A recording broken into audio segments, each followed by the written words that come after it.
श्री गणेशाय नमः। हर हर महादेव। कर्मकांड बाई विभूति नारायण पांडे, शास्त्री, महामाया नगरी, अंबिकापुर, छत्तीसगढ़। गीता ज्ञान चैनल में आप सबों का हार्दिक स्वागत है। माताओं एवं बहनों एवं प्रिय साथियों, आप लोग कैसे हैं? आशा करता हूं कि महादेव की कृपा से आप लोग अच्छे होंगे और अच्छा होना भी चाहिए। तो आज मैं आप लोगों के समक्ष लिंग पूजन का महत्व लेकर के आया हूँ। महेश्वर का ब्रह्मा और विष्णु को अपने निष्कल और सकल स्वरूप का परिचय देते हुए लिंग पूजन का महत्व बताना। नंदिकेश्वर कहते हैं, तदंतर वे दोनों ब्रह्मा और विष्णु भगवान शंकर से प्रणाम करके दोनों हाथ जोड़कर उनके दाएं बाएं भाग में चुपचाप खड़े हो गए। फिर उन्होंने वहां साक्षात प्रकट पूजनीय महादेव जी को श्रेष्ठ आसन पर स्थापित करके पवित्र पुरुष वस्तुओं द्वारा उनका पूजन किया। दीर्घकाल तक अविरक्त भाव से सुस्थित रहने वाली वस्तुओं का पुरुष वस्तु कहते हैं और अल्पकाल तक ही टिकने वाली क्षण भंगुर वस्तुएं प्राकृत वस्तुएं कहलाती हैं। इस तरह वस्तु के दो भेद जानने चाहिए। किन पुरुष वस्तुओं से उन्होंने भगवान शिव का पूजन किया, यह बताया जाता है। हार, नुपुर, केयूर, किरीट, मणिमय, कुंडल, यज्ञोपवीत, उत्तरीय वस्त्र, पुष्पमाला, रेशमी वस्त्र, हार, मुद्रिका, पुष्प, तांबुल, कपूर, चंदन एवं गुरु का अनुलेप, धूप, दीप, श्वेत छत्र, व्यंजन, ध्वजा, चंवर तथा अन्यान दिव्य उपहारों द्वारा जिनका वैभव वाणी और मन की पहुँच से परे था, जो केवल पशुपति परमात्मा में की योग्य थे और जिन्हें पशु बद्ध जीव कदापि नहीं पा सकते थे, उन दोनों ने अपने स्वामी महेश्वर का पूजन किया। सबसे पहले वहाँ ब्रह्मा और विष्णु ने भगवान शंकर की पूजा की। इससे प्रसन्न हो भक्ति वर्धक भगवान शिव ने वहाँ नम्र भाव से खड़े हुए उन दोनों देवताओं को तरफ मुस्कुराकर कहा। महेश्वर बोले, पुत्रों, आज का दिन एक महान दिन है। इसमें तुम्हारे द्वारा जो आज मेरी पूजा हुई है, इससे मैं तुम लोगों पर बहुत प्रसन्न हूँ। इस कारण यह दिन परम पवित्र और महान से महान होगा। आज की यह तिथि शिवरात्रि के नाम से विख्यात होकर मेरे लिए परम प्रिय होगी।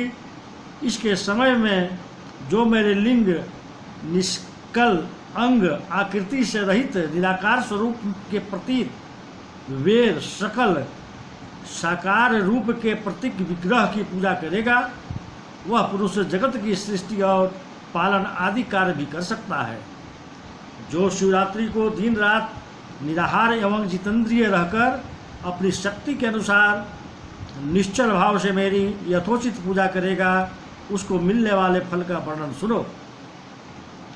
1 वर्ष तक निरंतर मेरी पूजा करने पर जो फल मिलता है, वह सारा फल केवल शिवरात्रि को मेरा पूजन करने से मुझ तत्काल प्राप्त कर लेता है। जैसे पूर्ण चंद्रमा का उदय समुद्र की वृद्धि का अवसर है, उसी प्रकार यह शिवरात्रि तिथि मेरे धर्म की वृद्धि का समय है।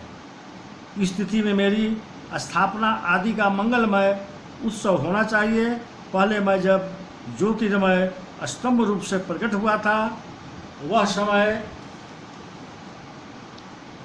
मार्गशीर्ष मास में आद्रा नक्षत्र से युक्त पूर्णमासी या प्रतिपदा है। जो पुरुष मार्गशीर्ष मास में आद्रा नक्षत्र होने पर पार्वती सहित मेरा दर्शन करता है अथवा मेरी मूर्ति या लिंग की झांकी करता है, वह मेरे लिए कार्तिकेय से भी अधिक प्रिय है। उस शुभ दिन को मेरे दर्शन मात्र से पूरा फल प्राप्त होता है। यदि दर्शन के साथ साथ मेरा पूजन भी किया जाए तो इतना अधिक फल प्राप्त होता है कि उसका वाणी द्वारा वर्णन नहीं हो सकता। वहाँ पर मैं लिंग रूप से प्रकट होकर बहुत बड़ा हो गया था, अतः उस लिंग के कारण यह भूतल लिंग स्थान के नाम से प्रसिद्ध हुआ। जगत के लोग इसका दर्शन और पूजन कर सकें। इसके लिए यह अनादि और अनंत ज्योति स्तंभ अथवा ज्योतिर्मय लिंग अत्यंत छोटा हो जाएगा। यह लिंग सब प्रकार के भोग सुलभ कराने वाला तथा भोग और मोक्ष का एकमात्र साधन है। इसका दर्शन, स्पर्श और ध्यान किया जाए तो वह प्राणियों को जन्म और मृत्यु के कष्ट से छुटकारा मिलता है। अग्नि के पहाड़ जैसा जो यह शिवलिंग यहाँ प्रकट हुआ है, इसके कारण यह स्थान अरुणाचल नाम से प्रसिद्ध होगा। यहाँ अनेक प्रकार के बड़े बड़े तीर्थ प्रकट होंगे। इस स्थान में निवास करने या मरने से जीवों का मोक्ष तक हो जाएगा। मेरे दो रूप हैं, शकल और निशकल। दूसरे किसी के ऐसे रूप नहीं होते हैं। पहले मैं स्तंभ रूप से प्रकट हुआ, फिर अपने साक्षात रूप से ब्रह्मा भाव मेरा निष्कल रूप है और महेश्वर भाव सकल रूप, ये दोनों मेरे ही सिद्ध रूप हैं। मैं ही परब्रह्मा परमात्मा हूँ। कला युक्त और अकल मेरे ही स्वरूप हैं। ब्रह्मा रूप होने के कारण मैं ईश्वर भी हूँ। जीवों पर अनुग्रह आदि करना मेरा कार्य है। ब्रह्मा और केशव, मैं सबसे विधत और जगत की वृद्धि करने वाला होने के कारण ब्रह्मा कहलाता हूँ। सर्वत्र समरूप से स्थित और व्यापक होने से मैं ही सबका आत्मा हूँ। सर्प से लेकर अनुग्रह तक जो जगत संबंधी 5 कृत्य हैं, वे सदा मेरे ही हैं। मेरे अतिरिक्त दूसरे किसी के नहीं हैं, क्योंकि मैं ही सबका ईश्वर हूँ। पहले मेरी ब्रह्मा रूपता का बोध कराने के लिए निष्कल लिंग प्रकट हुआ था। फिर अज्ञात ईश्वर का साक्षात्कार करने के लिए निमित्त मैं साक्षात जगदीश्वर ही सकल रूप में तत्काल प्रकट हो गया। अतः मुझ में जो इस तत्व है उसे ही मेरा सकल रूप जानना चाहिए। तथा जो यह मेरा निष्कल स्तंभ है वह मेरे ब्रह्मा स्वरूप का बोध कराने वाला है। यह मेरा ही लिंग चिन्ह है। तुम दोनों प्रतिदिन यहाँ रहकर इसका पूजन करो। यह मेरा ही स्वरूप है और मेरे समीप्य की प्राप्ति करने वाला है। लिंग और लिंग में नित्य अभेद होने के कारण मेरे इस लिंग का महान पुरुषों को भी पूजन करना चाहिए। मेरे एक लिंग की स्थापना करने का यह फल बताया गया है कि उपासक को मेरी समानता की प्राप्ति हो जाती है। यदि एक के बाद दूसरे शिवलिंग की भी स्थापना कर दी गई, तब तो उपासक को फल स्वरूप से मेरा साथ एकत्व रूप फल प्राप्त होता है। प्रधानतया शिवलिंग की स्थापना करनी चाहिए। मूर्ति की स्थापना उसकी अपेक्षा गौण कर्म है। शिवलिंग के अभाव में सब ओर से सवेरे मूर्ति युक्त होने पर भी वह स्थान क्षेत्र नहीं करता। तो अब जो है मैं आप लोगों को 5 कृत्यों का प्रतिपादन, प्रणव एवं पंचाक्षर मंत्र की महत्ता, ब्रह्मा विष्णु द्वारा भगवान शिव की स्तुति तथा उनका अंतर्ध्यान बताता हूँ। ब्रह्मा और विष्णु ने पूछा, प्रभु सृष्टि आदि 5 कृत्यों के लक्षण क्या हैं, वह हम दोनों को बताइए। भगवान शिव बोले, मेरे कर्तव्य को समझना अत्यंत गहन है, तथापि मैं कृपा पूर्वक तुम्हें उनके विषय में बता रहा हूँ। ब्रह्मा और अच्युत, सृष्टि, पालन, संहार, तिरोभाव और अनुग्रह, ये 5 ही मेरे जगत संबंधी कार्य हैं जो नित्य सिद्धि हैं। संसार की रचना का जो आरंभ है उसी को सर्ग या सृष्टि कहते हैं। मुझसे पलित होकर सृष्टि का सुस्थिर रूप से रहना ही उसकी स्थिति है। उसका विनाश ही संसार है। प्राणों की उत्क्रमण को तिरोभाव कहते हैं। इन सब से छुटकारा मिल जाना ही मेरा अनुग्रह है। इस प्रकार मेरे 5 कृत्य हैं। सृष्टि आदि जो 4 कृत्य हैं वे संसार का विस्तार करने वाला है। पांचवा कृत अनुग्रह मोक्ष का है, वह सदा मुझ में ही अचल भाव से स्थिर रहता है। मेरे भक्तजन इन पांचों कृतिकों को पांचों भूतों में देखते हैं। सृष्टि भूतल में, स्थित जल में, संहार अग्नि में, तिरोभाव वायु में और अनुग्रह आकाश में स्थित हैं।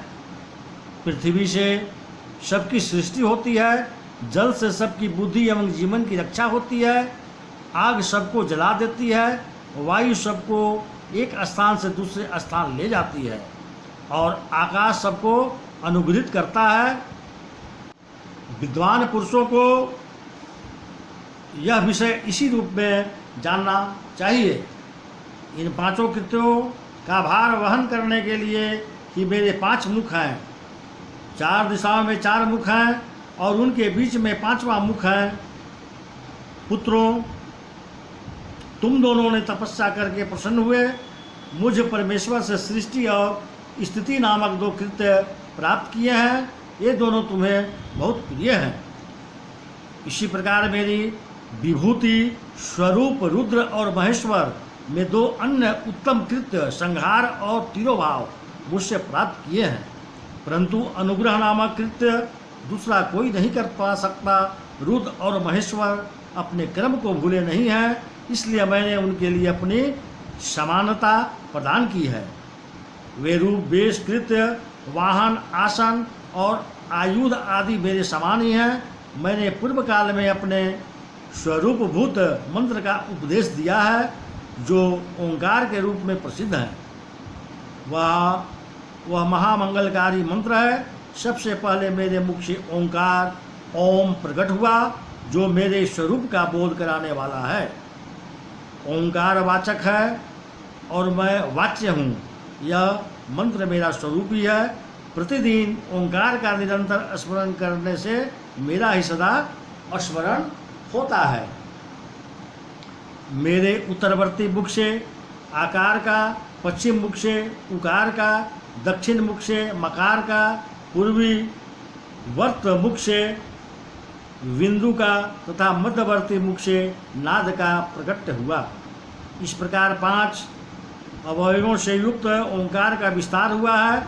इन सभी अवयवों से एकीभूत होकर वह प्रणव ओम नामक एक अक्षर हो गया। यह नाम रूपात्मक सारा जगत तथा वेद उत्पन्न स्त्री पुरुष वर्ग रूप दोनों कुल इस प्रणव मंत्र से व्याप्त है। यह मंत्र शिव और शक्ति दोनों का बोधक है। इसी से पंचाक्षर मंत्र की उत्पत्ति हुई है। जो मेरे सकल रूप का बोधक है वह आकारादि क्रम से और मकरादि क्रम से क्रमशः प्रकाश में आया है। ओम नमः शिवाय यह पंचाक्षर मंत्र है। इस पंचाक्षर मंत्र से मातृका वर्ण प्रकट हुआ है जो 5 भेद वाले हैं। उसी से शिरोमत्व सहित त्रिपदा गायत्री का प्रकट हुआ है। उस गायत्री से संपूर्ण वेद प्रकट हुए हैं और उन वेदों से करोड़ों मंत्र निकले हैं। उन मंत्रों से भिन्न भिन्न कार्यों की सिद्धि होती है, परंतु इस प्रणव एवं पंचाक्षर से संपूर्ण मनोरथों की सिद्धि होती है। इस मंत्र समुदाय से भोग और मोक्ष दोनों सिद्ध होते हैं। मेरे सकल स्वरूप से संबंध रखने वाले सभी मंत्र राज साक्षात भोग प्रदान करने वाले और शुभ कारक मोक्ष प्रद हैं। नंदिकेश्वर कहते हैं, तदंतर जगदम्बा पार्वती के साथ बैठे हुए गुरुवर महादेव जी ने उत्तराभिमुख बैठे हुए ब्रह्मा और विष्णु को पर्दा करने वाले वस्त्र से आच्छादित करके उनके मस्तक पर अपना कर कमल रखकर धीरे धीरे उच्चारण करके उन्हें उत्तम मंत्र का उपदेश दिया। मंत्र तंत्र में बताई हुई विधि के पालन पूर्वक 3 बार मंत्र का उच्चारण करके भगवान शिव ने उन दोनों शिष्यों को मंत्र की दीक्षा दी। फिर उन शिष्यों ने गुरु दक्षिणा के रूप में अपने अपने ही को ही समर्पित कर दिया और दोनों हाथ जोड़कर उनके समीप खड़े हो उन देवेश्वर जगत गुरु का स्तवन किया। ब्रह्मा और विष्णु बोले, प्रभु आप निष्कल रूप हैं, आपको नमस्कार है। आप निष्कल तेज से प्रकाशित होते हैं, आपको नमस्कार है। आप सबके स्वामी हैं, आपको नमस्कार है। आप सर्वात्मा को नमस्कार है, अथवा सकल स्वरूप आप महेश्वर को नमस्कार है। आप प्रणव के वाच्यार्थ हैं, आपको नमस्कार है।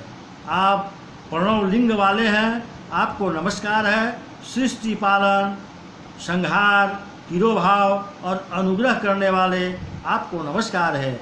आपके 5 मुख हैं, आप परमेश्वर को नमस्कार है।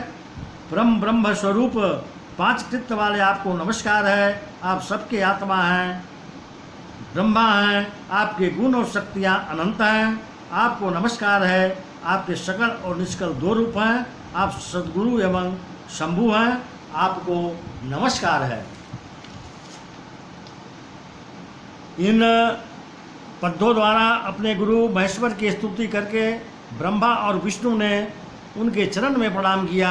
महेश्वर बोले, आद्रा नक्षत्र से युक्त चतुर्दशी को प्रणवों का जप किया जाए तो वह अक्षय फल देने वाला होता है। सूर्य की संक्रांति से युक्त महा आद्रा नक्षत्र में एक बार किया हुआ प्रणव जप कोटि गुणे जप का फल देता है। मृगशिरा नक्षत्र का अंतिम भाग तथा पुनर्वसु का अधिम भाग पूजा, होम और तर्पण आदि के लिए सदा आद्रा की सवानी होता है। यह जानना चाहिए मेरा या मेरे लिंग का दर्शन प्रभात काल में ही हो, प्रातःकाल संग काल में करना चाहिए। मेरे दर्शन पूजन के लिए चतुर्थी तिथि निषिद्ध व्यापनी अथवा प्रदोष व्यापनी लेनी चाहिए, क्योंकि पार्वती तिथि से संयुक्त चतुर्दशी की प्रशंसा की जाती है। पूजा करने वालों के लिए मेरी मूर्ति तथा लिंग दोनों समान हैं। फिर भी मूर्ति की अपेक्षा लिंग का स्थान ऊंचा है, इसलिए मुमुक्षु पुरुषों को चाहिए कि वे वेद मूर्ति से भी श्रेष्ठ समझकर लिंग का ही पूजन करें। लिंग का ओंकार मंत्र से और वेद का पंचाक्षर मंत्र से पूजन करना चाहिए। शिवलिंग की स्वयं ही स्थापना करके अथवा दूसरों से भी स्थापना करवाकर उत्तम द्रव्यमय उपचारों से पूजा करनी चाहिए। इससे मेरा पद सुलभ हो जाता है। इस प्रकार उन दोनों शिष्यों को उपदेश देकर भगवान शिव वहीं अंतर ध्यान हो गए। तो बंधुओं, आज का जानकारी इतना ही था और आज के लिए आप लोगों से मैं विदा चाहता हूँ। पुनः कल मैं आप लोगों के समक्ष फिर उपस्थित होऊंगा। जो हमारे वीडियो को सब्सक्राइब नहीं किए हैं वे कृपया इस वीडियो को सब्सक्राइब करें, और यदि वीडियो अच्छा लगा हो तो इसे लाइक करना न भूलें और इसे शेयर भी करें, जिससे आपके दोस्त मित्र इष्ट लोगों को भी इस जानकारी पहुंच सके। तो नमस्कार।